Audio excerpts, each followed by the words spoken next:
il faut prendre conscience que nous ne vivons pas à une époque où la plupart des gens, pour eux, il est inconcevable de penser le monde sans penser à un Dieu, à des divinités, etc. Aujourd'hui, beaucoup rejettent tout ça. Pour eux, on peut penser le monde sans penser à une divinité, à des divinités. Ok? Donc, avant, il était simple. En fait, il suffisait juste de dire, de rappeler aux gens le tawhid, de leur montrer leur manquement par rapport à leur compréhension. Vous voyez? Parce que ces personnes avaient quand même un regard un peu plus, on va dire, un peu plus sain qu'aujourd'hui, malgré leurs erreurs, leurs hérésies, leurs fautes. Mais parce que, en fait, c'était des gens qui ne pouvaient pas en fait regarder le monde et se dire ce monde est apparu juste comme ça par enchantement. Vous voyez, que nous sommes apparus par enchantement, etc. Vous voyez, pour eux, c'était inconcevable.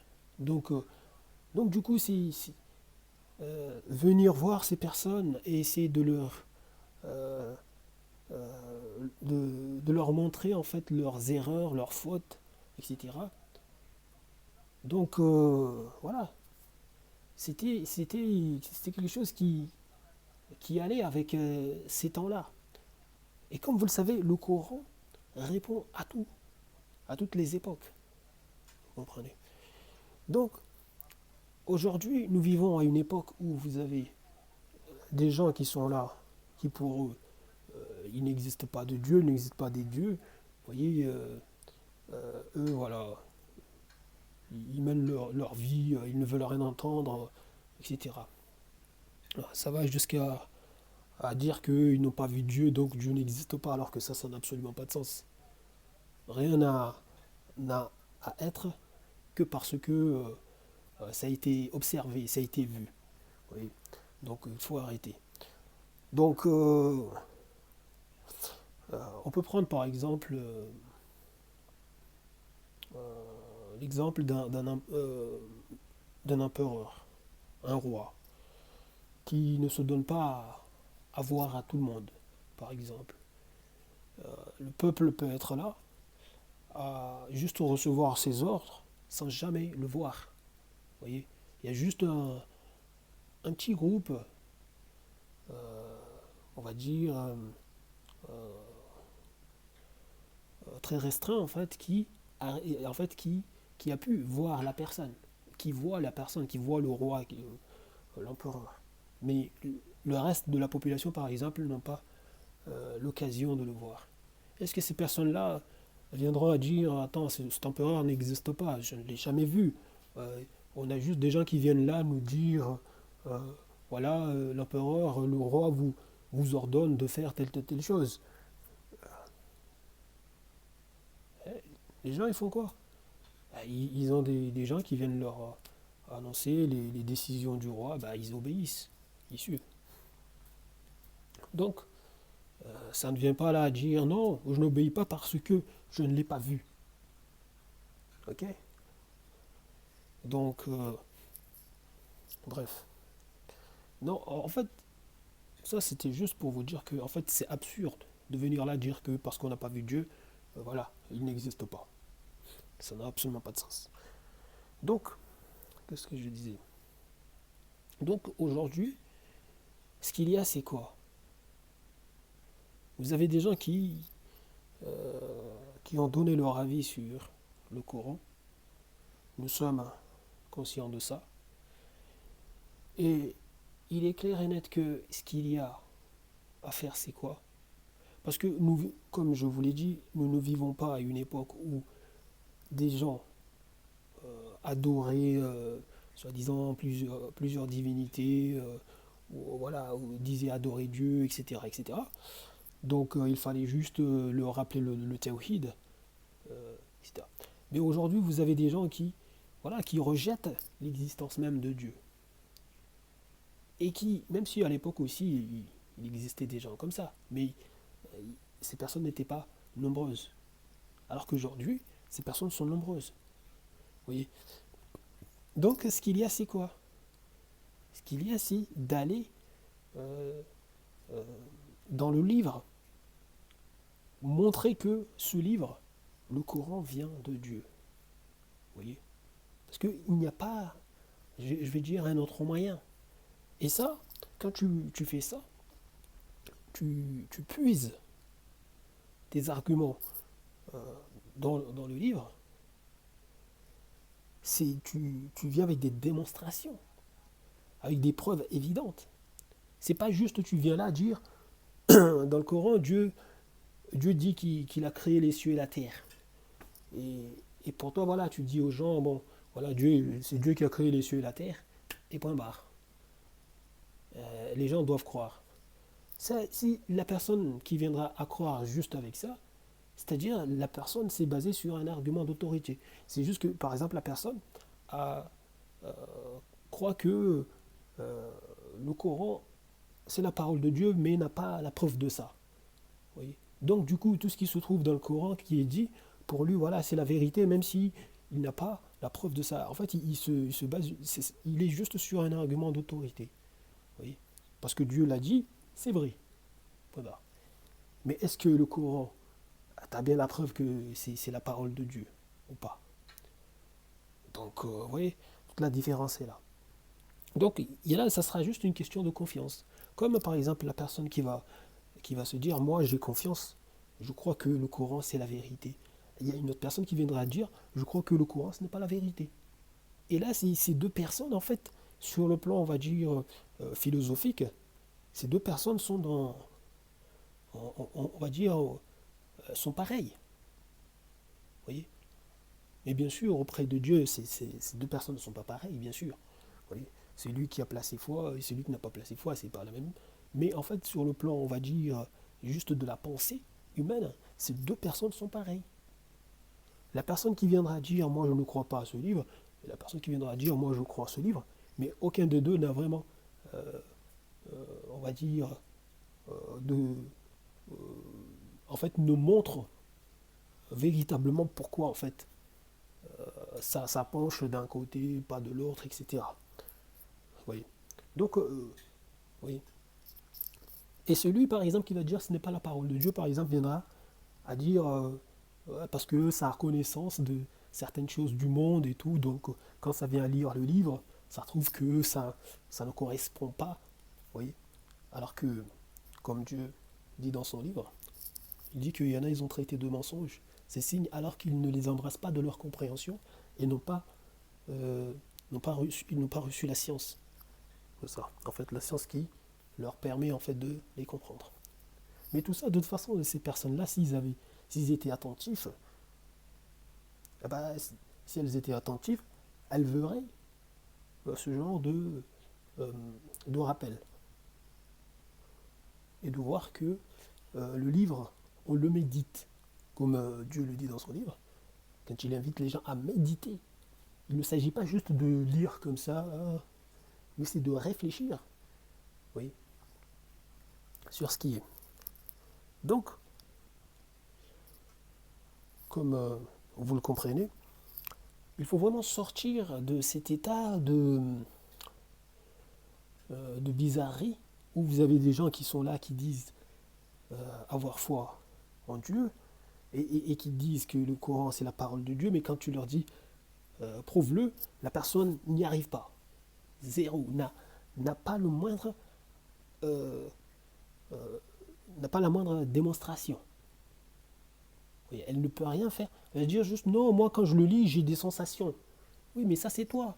Là, tu peux aller même voir, par exemple, le prêtre ou n'importe qui, n'importe quel, je sais pas, chrétien entre guillemets, quand il lira sa Bible, ah bah, il va dire qu'il a aussi des sensations.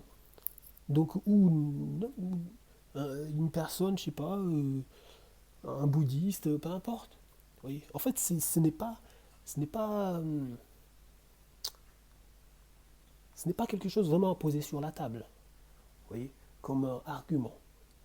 Certes, le fait de ressentir des sensations, tout ça, en lisant le Coran, c'est tout à fait normal. Mais ça ne suffit pas comme argument. Vous voyez, parce que tu te diras, ça c'est toi. Oui, c'est toi qui, voilà, voilà, tu as ces sensations-là, comme d'autres personnes ont aussi éprouvent des fois les mêmes sensations, mais en lisant autre chose ou en écoutant autre chose, etc.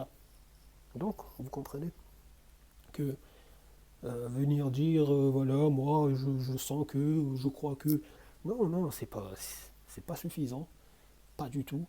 Donc, il faut sortir de ce schéma. Ce n'est pas du tout bon, parce que en plus, vous-même, en fait, c'est quelque chose qui vous met des doutes, oui, et qui vous ridiculise des fois. Parce que quand on vient vous interroger sur le livre, vous n'avez pas de preuves. Alors que les preuves sont devant les yeux, mais vous ne savez pas les lire. Et vous ne cherchez pas à les apprendre. Subhanallah. Donc il faut faire très attention. Voilà quoi. Moi personnellement, donc, et c'est pour cela que je réponds aux personnes qui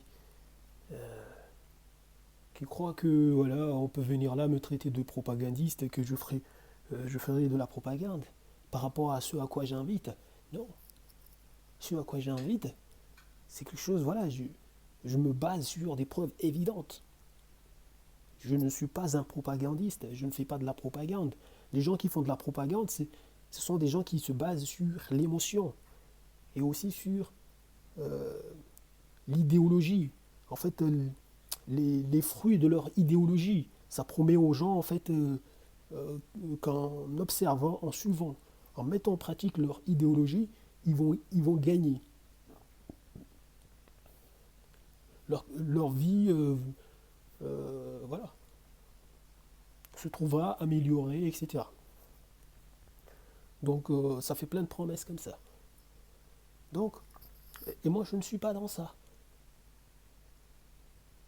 Je me base sur des preuves évidentes, des démonstrations, et je les ai exposées énormément, en fait, dans mon livre.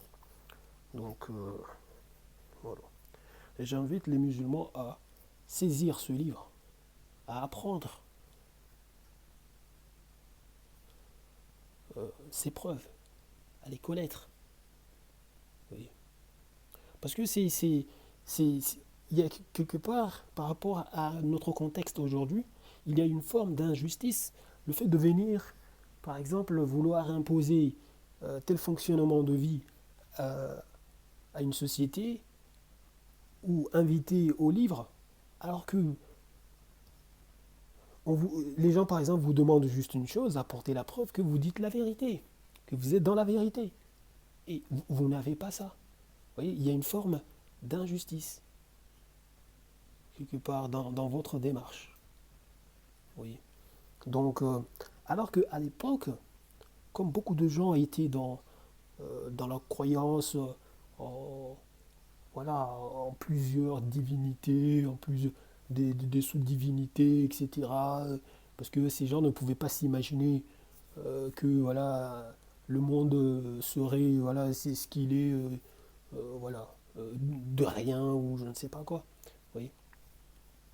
Donc, donc il fallait en fait, ils avaient, ils avaient en eux quand même quelque chose qui relevait en fait de la gratitude, mais avec leur associationnisme, leurs erreurs, leurs hérésies, leur manque de réflexion, ça les faisait passer pour des gens ingrats. Vous voyez.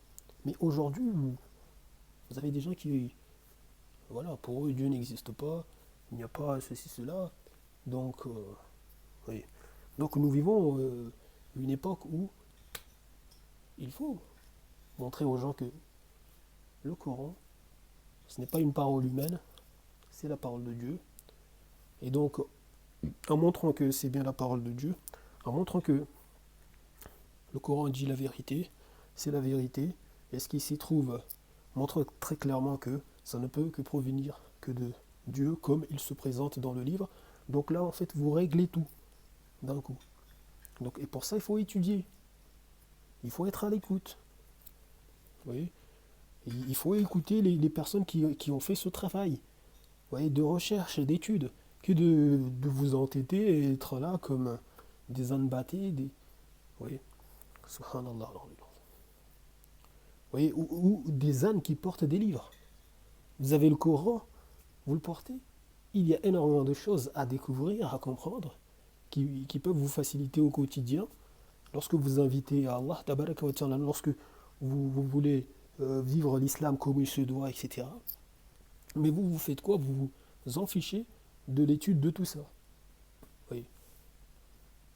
Là, après, vous vous plaignez, après, vous dites que vous n'avez pas de preuve de ça, ou euh, telle ou telle chose. C'est triste, c'est lamentable. Moi, je ne suis pas de ce genre, voilà, de, euh, comment je peux dire ça, de démarche, en fait, de comportement. Vous voyez, la dawa que je fais, comme vous pouvez le voir, sur beaucoup de choses, comment je m'exprime, etc. Pour moi, c'est une dawa d'honneur.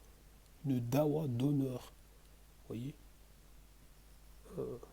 je suis voilà, en quête, je cherche à donner aux musulmans euh, l'honneur qu'ils méritent, Inch'Allah.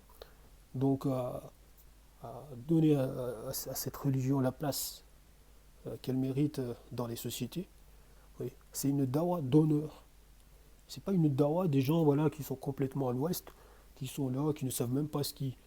Ils ont un livre, tout ça, mais ils ne tirent rien. Oui. Donc, à la fin, comme ils ne sont pas sûrs de ce qu'ils suivent, en même temps ils se réclament, ça va prendre tout et n'importe quoi. Et puis quand on vient leur dire ça c'est pas bon, il faut pas prendre ça, ah oui, mais oui, mais oui, mais. Ah bah voilà, c'est juste parce que les cœurs sont malades. Il y a une maladie de doute et d'hypocrisie. Oui, subhanallah. Ouais, je vais m'arrêter là. Je vous remercie du temps que vous avez pris pour suivre ça. Et je vous dis salam.